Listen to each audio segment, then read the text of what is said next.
ቅልጽም እግዚአብሔር ባር በአብ ይስተገልጸሉ ባህር ኤርትራ ከፍል ኮለ ይኮነን ሰማይን ምድርን ክፈጥር ኮለ ይኮነን አብ ቅልጽም እግዚአብሔር ዝተጋሃደን ባር ንወዲ ኢየሱስ ክርስቶስ አክንደ ኃጢአትና ካብ ሞት ካብ መርገም ካብ ሕማም ካብ ስቃይ ካብ ሰላም ምስአን ሓራን ሙጻእ ንወዱ መስዋዕቲ ሂቡ ካብ ሞት ክብጀወና ኩሉ ቅልጽም እግዚአብሔር ዝዓበ ተጋሂዱ ዝብለና ዘሎ ጽሕፍ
سمعتنا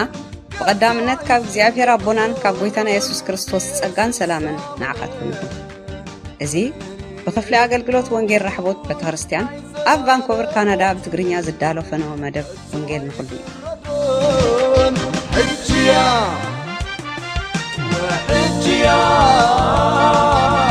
ሕጅያ ተማዓት ምድሓን ሕጅያ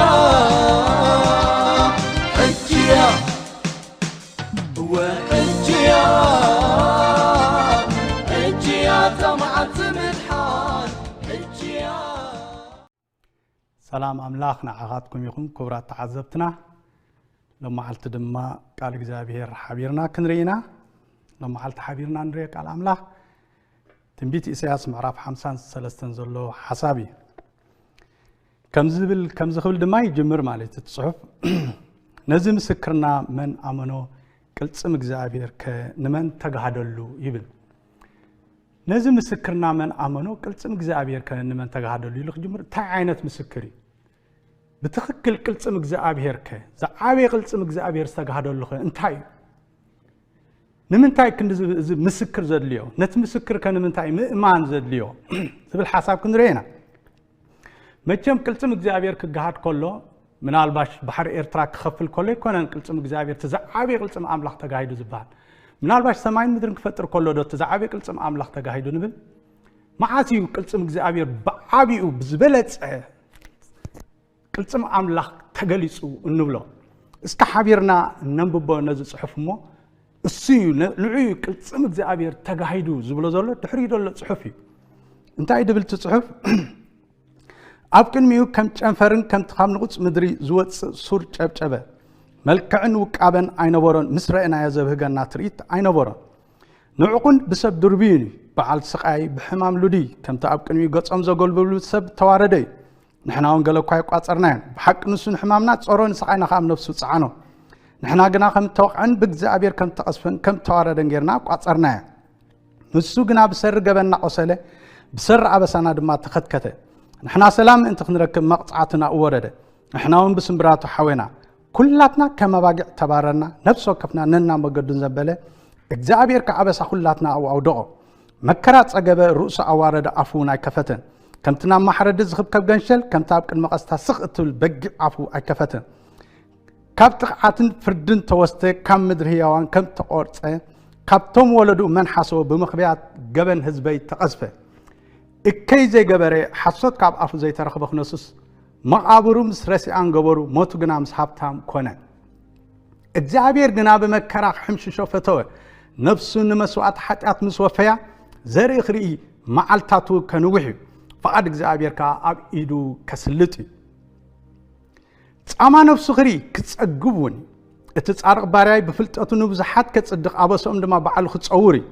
ነፍሱን ሞት ስለዘወፈያ ምስ በደለኛታት ከስለ ተቆጥረ ስለዚ ግዲዩ ምስ ዓበይቲ ክመቕለየ ምርከውን ምስ ሓያላት ክምቀል ግናኸ ኃጢአት ብዙሓት ጾረ ምእንቲ በደለኛታት ከአ ለመነ አምላኽ መስክ እምባት ዓቤ ቅልጽም እግዚአብሔር ዝተጋሃደሉ ኣብዚ ግዜ እዚ ማለት እዚ ጽሑፍ እዚ እንተሪኢና ኢሳያስ እኳ ቅድሚ ጎይታና ኢየሱስ ክርስቶስ ምውላዱ ቅድሚ 500 ዓመት ተነቢዎ ተኾነ ኣብ ዘመንና ኮይና ከነንብቦ ከለና ግን ቅድሚ 2000 ዓመት ጎይታና ኢየሱስ ክርስቶስ ምእንታና ካብ ኣቦ ተላኢኹ ዝፈጸሞ ግብሪ ስለዚ ቅልጽም እግዚአብሔር ብዓቢ ዝተገልጸሉ ባሕር ኤርትራ ከፍል ኮሎ ይኮነን ሰማይን ምድርን ክፈጥር ኮሎ ይኮነን ዓቢ ቅልጽም እግዚአብሔር ዝተጋሃደን ንወዲ ኢየሱስ ክርስቶስ ኣክንዲ ኃጢአትና ካብ ሞት ካብ መርገም ካብ ሕማም ካብ ስቃይ ካብ ሰላም ምስኣን ሓራን ምውፃእ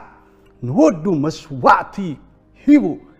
ካብ ሞት ክብጀወና ኩሉ ቅልጽም እግዚአብሔር ዝዓበ ተጋሂዱ ዝብለና ዘሎ ጽሑፍ እዚ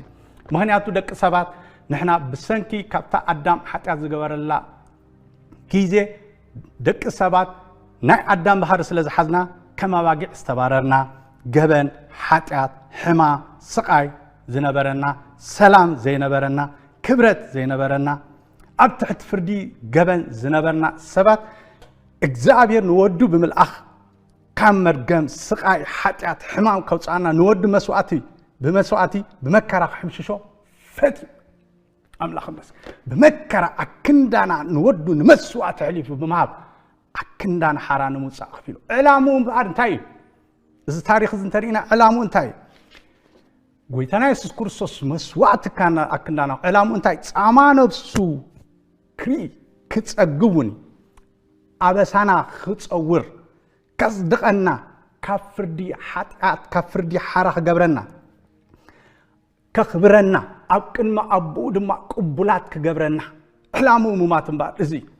ፊልም ይኮነን ሰሪሑ ጎይታ ኢየሱስ ክርስቶስ ወይ ድማ ኣክት ይኮነን ገይሩ እዚ ጽሑፍ እዚ እንታይ ይኮነን የድብለኩም ዶ ፊክሽን ኣይኮነን ቅልጽም እግዚአብሔር ዝተጋሃደሉ ግዜ እዩ ነዚ ቅልጽም እግዚአብሔር ካ እግዚአብሔር ታይገብራሎ ብነቢያቱ ብቃሉ ብዝተፈላለየ ምስክር ገይሩ የቅርበሎ ኤቪደንስ ዘለዎ ጎይታ ኢየሱስ ክርስቶስ ዝኸፈሎ ዋጋ ኣክንዲ ደቂ ሰባት ዝኸፈሎ ዋጋ ምስክር ገይሩ የቅርበሎ ግን መን ኣመኖ ዝብል ግን ሕቶ እግዚአብሔር ገዲፉ ደቂ ሰባት ብሓቂ ደቂ ሰባት ዝተኸፍለ እዚ ዋጋ እዚ ንዕኦም ምዃኑሲ ይርድኦም ዲ እዚ ዝምስክሮ ዘለኹሲ ንዕኦም ምዃኑሲ አንደርስታንድ ይገብሩ ዲዮም ዝብል እግዚአብሔር መን ኣመኖ ዝብል ሕቶ ሓቲቱ ሕዋተይ እግዚአብሔር ዝተፋላለየ ኣብ ዘመናት ብዛዕባ እዚ ጎይታና መድሓኒና ኢየሱስ ክርስቶስ ዝገበሮ ብምስክር ይገልጾሎ ንምሳሌ ዝሓለፈ ቅድሚ 2 ወርሒ ገለሲ ኣብ ካናዳ ድሕሪኢና ቆፀራ ህዝቢ ካየድ ነይሩ እዚ ቆፀራ ህዝቢ ክካየድ ከሎ ነዚ ኣብ ካናዳ ዝነብር ህዝቢ ንምፍላጥ ንነፍስ ወከፍ ሰብ ኣብ ቤቱ ደብዳቤ ተላኢኹሉ ደብዳቤ ክላእኸሉ ከሎ እንታይ ቆፀራ ህዝቢ ንቆፅራ ኣለና እሞ ስለዚ መንነት ካፍልጠና ንሕና ምሳና ትነብር ከም ዘለኻ ክንፈልጥ ኢሎም እንታይም ገይሮም በኣር ደጋጊሞም እዮም ዝመልእኽቲ ዝሕሊፎምሉ ግን ኩሉ ሰብ ነዚ መልእኽቲ እዚ ናይ መንግስቲ ካናዳ ተቐቢሉ ምላሽ ሂቡ ዶ ክንብል ንኽእል ኩሉ ሰብ ዶ ብትኽክል ምላሽ ሂቡ ኣይመስለን ገለገለ ሰባት ሸለሊሎም ዝሓለፍዎ ክኾኑ ይኽእሉ እዮም ስለዚ እግዚአብሔር ካ እንታይ ዝገብረሎ ንነፍስ ወከፍ ምስክሩ ይገልጽ ኣሎ ዕላማ ወዲ ኢየሱስ ክርስቶስ ምልኣኽ ዕላማ ብኃጢአት ምሕምሻሹ ዕላማ ሞቱ እንታይ ይገብር ኣሎ ይምስክር ኣሎ ስለዚ መን ኣመኖ ይብለና ኣብ ቀዳማይ ዮሐንስ ምዕራፍ 5 ጥቕስ 10 ተሪኢናዮ እንታይ ዝብል ጽሑፍ ኣለና ብወዲ ኣምላኽ ዝኣምን እቲ ምስክር ኣብ ውሽጡ ኣለዎ ብወዲ ኣምላኽ ዝኣምንሲ እቲ ምስክር እዚ ኣምላኽ ዝምስክሮ ዘሎስ ንወዲ ኢየሱስ ክርስቶስ እንተ ተቐቢልካስ እዚ ኣምላኽ ዝምስክሮ ዘሎስ ኣብ ውሽጡ ኣለዎ ብላ እቲ ንኣምላኽ ዘይኣምን ነቲ ኣምላኽ ብዛዕባ ወዱ ዝመስከሮ ወይ ድማ ዝሃቦ መረጋገፂ ምስክር ስለ ዘይኣመኖ ንዕኡ ሓሳዊ ይገብረሉ ይብለና መጽሓፍ ቅዱስ እገርመኩም ብወዲ ኣምላኽ ዝኣመነ እዚ ምስክር ኣብ ውሽጡ ኣለዎ እቲ ንኣምላኽ ዘይኣምን ግና ንኣምላኽ ተኣምን ዶ ኢለ ተዛሓተኩም ሕጂ هو ኣምኖ እግዚአብሔር ሓቂ ድዩ ሓሳዊ ተዝብለኩም ብሓቀኛ እምበር እግዚአብሔር እንታይ ግን እምላሉ እቲ ብዛዕባ ወዱ ዝመስከሮ ምስክር ዘይተቐበለ ሰብ ግን ንኣምላኽ ኣይኣመኖን እንደገና ንኣምላኽ ሓሳዊ ገብሮ ኣይፍርሐካ ንኣምላኽ ሓሳዊ ክንገብሮ ይንኽእል ኢና ማንም ሰብ ደፊሩ ሓሳዊ ክገብሮ ንኣምላኽ ኣኣምኖን የሉ ዝኽሕዶ ኣዝዩ ሕሰቢ ብፍላይ ድማ ሓበሻት ኮይና ንኣምላኽ ዘይኣምን የለን ግን ንኣምላኽ ናይ ብሓቂ ተኣምኖ ኮይንካ ንምስክሩ እንተ ኣሚንካ ኢኻ ንኣምላኽ ናይ ሓቂ ኣሚንካ ንኣምላኽ ሓቀኛ ምዃኑ ትምስክር ተደሊኻ ብዛዕባ ወዲ ኢየሱስ ክርስቶስ ዝገበሮ ዕላማ ንወዲ ኢየሱስ ክርስቶስ ምልኣኹ ዕላማ ንወዲ ኢየሱስ ክርስቶስ ብመከራ ምሕምሻሹ ነዚ ምስክር ዝድሕር ተቐቢልናዮ ብትኽክል ንኣምላኽ ሓቀኛ ምዃኑ መስኪርና ኣለና ስለዚ ኣይንታለል ኣሕዋተይ ኣምላኽ ዝደሊ እምበር ኣምላኽነቱ ስለዚ ኣፍልጦ ዝሃብና ኣይኮነን ብዛዕባ ንዓና ኢሉ ካብ መርገም ካብ ሓጢኣት ካብ ሕማም ካብ ገበን ካብ ኣበሳ ንወዲ ኢየሱስ ክርስቶስ ትቁጣዓባና ዝግብኦ ኣብኡ ብምውራድ ኣክንዳና ንወዱ በጃ ብምሃብ ካብ ኣበሳ ዘድሓነና እሞ ከዓ ንብዙሓት ከጽድቖም ከም ዝብል ጽድቂ ዝሃበና ነዚ ህይወት እዚ ኣሜን እዚ ንዓዩ ኢልና እንተ ተቐቢልና ንኣምላኽ ኣሚንና ኣለና ምስክርካ ሓቂ ምዃኑ ተቐቢልና ኣለና ማለት ነዚ ነገር ዝሸለልተልና ግን ንእግዚኣብሔር ሓሳብ ንገብሮ ኣለና ንእግዚኣብሔር ሓሳብ ጌርካዮ ማለትካ ሳዕቤን ኣለዎ ማለት ከምቲ መንግስቲ ካናዳ ቆፀራ ህዝቢ ገብር ኣለኹ እናበለ ከሎ ሸለል ዝበሉ ሰባት ጽባሕ ንጎ ተሓተት ብገዛእ ርእሶም ዝኾኑ ናይ እግዚአብሔር ምስክር ዕላማ ንወዲ ኢየሱስ ክርስቶስ ምልኣኹ ብትኽክል ዘይተቐበልናዮ ሰባት ንእግዚአብሔር ሓሳብ ንገብሮ ኣለና እሞ ስለዚ ትዕጫና እንታይ ኮናሎ ሪስፖንሲብል ናይ ህይወት በዓልና ኢና ንወስዶ ዘለና በዓልና ወሲድናዮ ማለት ከዓ ኣብ ሓጢኣት ኣብ መርገም ኣብ ፍርዲ ኣብ ሞት ኣለና ማለት ይሕዋት ስለዚ ነዚ ምስክር ዝኽንቅበሎ እግዚአብሔር ይደልየና ኣብ ሮሜ ምዕራፍ 10:16 እንታይ ይብለና ግናኸ ኢሳያስ እውን ጎይታይ ንምስክርና መን ኣመነ ይብል እሞ ኩላቶም ንወንጌል ኣይተኣዘዝዋን ይኹም ንምስክርና መን ኣመነ ይብል እሞ ኢሉ ኩላቶም ንወንጌል ኣይተኣዘዝዋን እንታይ ማለት እቲ ምስክርቲ ኣብ ኩሉ ሰብ በጽሑ ግን ኩሉ ሰብ ኣይተቐበሎ ንብላ ምናልባሽ ሓወይ ሓፍተይ ኣብዛ ግዜ እዛ ቅድሚ ሕጂ ዝወንጌል ዝሰሚዐ ይፈልጥኒ እዚ ምስክር ዝሰሚዐ ኣይፈልጥኒ ትልተላ ሕጂ ግን ትሰምዖ ኣለኻ ስለዚ ምላሽ መሃብ ምእዛዝ ናትካ ግደኢ ማለት እዩ እንታይ ድብል ተቃል መሲልኩም ኣነ ግን ኢሉ ከቶ ዳ ይሰምዑን እዮም እብል ኣለኹ ዳሃዮም ናብ ኩሉ ምድሪ ወፀ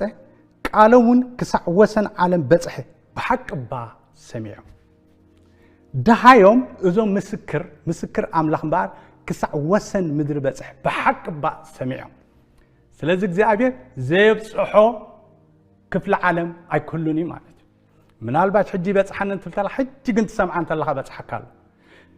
ስለዚ ኣይበጽሐንን እዩ ዝበሃል ምኽንያት የለን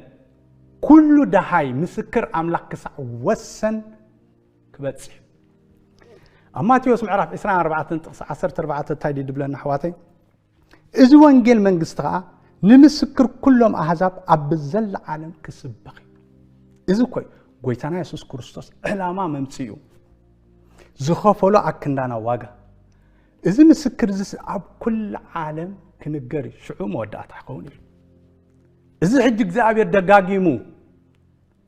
ዝነግረና ዘሎ ብዛዕባ ቃሉ ብዛዕባ ህይወት ብዛዕባ ምድሓን ብዛዕባ ጽድቂ ዘብቃዓሉ ዘመን ክመጽእ ኣሕዋት ኣይሰማዓኹን ንብለሉ ግዜ ኣይከሉን ምኽንያቱ ክሳዕ ወሰን ምድሪ ክንገር ጻዕዳኹን ጸሊምኩም ዘይገድስ ዓሌት ካብ ዘይገድስ ሃይማኖት ካብ ዘይገድስ እዚ ምስክር እዚ ግን ኣብ ነፍሶ ከፍ ክስማዕ ሽዑ መወዳእታ ይኸውን ጠጠው መሰለ እዚ ምስክር እዚ ድሕሪኡ ተሓተቲ በዓልና ኢና ክንከውን ማለት ስለዚ ኣሕዋተይ ነዚ ምስክር ኣምላኽ መን ኣመኖ ዝብል ኣነ ነሆልኩ ይኣምነለኹ ኢልና ክንቅበሎ ብዛ ሰዓት እዚኣ ንምሕፀነኩም ኣለና ምናልባሽ ንጹር ተዘይኮይኑልኩም ሓደ ግዜ መጽሓፍ ቅዱስ እንታይ ኣሎ ኣብ ግብረ ሐዋርያት ምዕራፍ 8 ካብ 34 ተርእይና ሓደ ስሉብ ኢትዮጵያዊ ዝበሃል ካብ ኣፍሪቃ ማለት እዩ ናብ ኢየሩሳሌም ሰጊዱ ነዛ ጽሕፍቲ ልክዕ ነዛ ኢሳያስ ምዕራፍ 53 ከነንብባ ጸንሐና ንዓዓ የንብባ ነይሩ ብዙሕ ኣይተረድኦን የንብቦ ኣይተረድኦን ሽዑ እግዚአብሔር ንልቡ ስለ ዝረአየ ወንጌላዊ ፊልጶስ ዝበሃል ሊኢኹሉ እዚ ፊልጶስ ዝበሃል ድማ ኣብ ቅድሚኡ ኣብ ጥቕኡ ቅርብ ኢሉ እዚ ተንብቦ ዘለኻ ዝተስተውዕሎ ዘለኻ ኢልዎ ኣይ ብዛዕባ መን ይዛረብ ከም ዘሎ ሳየስተውዓልክዎ እሞ በጃኻ ባ ብዛዕባ መን እዩ ዝዛረብ ዘሎ ኢሉ ለመኖ ሓቲትዎ ንፊልጶስ ፊልጶስ ከዓ ብዛዕባ ጎይታና ኢየሱስ ክርስቶስ ምዃኑ ጽቡቕ ገይሩ ምስ ረድኦ እምበር እዚ ምስክር እዚ ንዓይ ካብ ኮነ اقبل اللخو اذا قبرزس نعكاب كونس يقبل اللخو يلو تقبله احواتي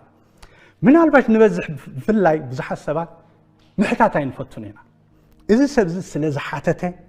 نتصيروا له نازم مسكر دما نعو كم زملكته ترديوا تقبلوا هيوت رخيب من الباش እግዚአብሔር አምላክ መኻኑ ምእማንና ዘላለም ህይወት አይወርሰናን እሱሞ ከይበልና እዩ አምላክ ግን በጎይታና ኢየሱስ ክርስቶስ ካብ መርገም ካብ ኃጢአት ካብ ገበን ካብ ሞት በወዲ ኢየሱስ ክርስቶስ ሓራ ከም ዘውፃና ንዓና ከም ዘደቀና አሚና ክንቅበሉ ከለና ግን ንምስክሩ ንቅበሉ ለናሞ ንአምላክ ሐቀኛ መኻኑ ንምስክራለና ስለዚህ ህይወት ንረክብ ማለት ስለዚህ ሐተትንኹን አይንሰከፍ زي فلتنايو كيف فلتناي خنبر عين دليو حدا جيزي اب ارمياس انتايلو معرف شدشته انه اب غودناتات دويلكم تملكتيلو غودناتات زيد حقي زيدي تلتخليها شو اتنتاو مجدي اتني املاخ مجدس عيناي مخانس حتوتمو بو تملالسو يل شو انتايل لنفسكم دما عرفت تخرخوا بيهم بو تمال حتوتو قليل حواتي اب زمن نا أملاخ بفلاي زي محتات مالت نرأسخا نحادقاتك على الله أي تردأ كان أي فلت كان أي استوعال كان حتت قربها زفلت مسحة قدس حتت فلت نعاها ملكة تخوين تقبله زي ملكتك تخوين أوكي جن إذا صحف زجن أو كل عالم النجاري خبلا إنه نفسه كفسد زي ملكتي مالت سلازح واتي من الباش نزم سكرنا من آمنوا له أملاخ حتى السلازلو أنا يأمن الله إذا قال إذا حقي نعي وتتصحفه قويتا يسوس كريستوس نعي كبلي بمكرا زتحمششه علامة محمشاشو دما كنت صدق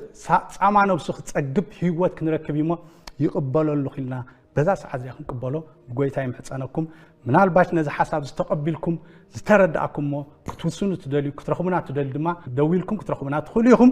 እግዚአብሔር ይባርኩም ጸኒልኩም ስለዛ ሰማኹኒ سلام كامل ኣብ ዝተፈላለየ ክፍለ ዓለም ብምዃን ነዚ መደብና ትከታተሉ ዘለኹም ተኸታተልትና በዚ ሎሚ ዝተዋህበ መልእኽቲ ንክርስቶስ ኢየሱስ ከም ጎይታኹምን ናይ ብሕቲ መድሓኒኹምን ክትቅበሉ ፈቃደኛታት ዝኾንኩም ኣብ ዘለኹም ቦታ ብምዃን ምሳና ከምዚ ብምባል ሓቢርኩም ክትጽልዩ ትኽእሉ ሓቢርና ንጸሊ ሰማይን ምድርን ኣብኡ ዘሎ ኩሉ زفترك أملاخ سلازي عدل زي عزية مسكنك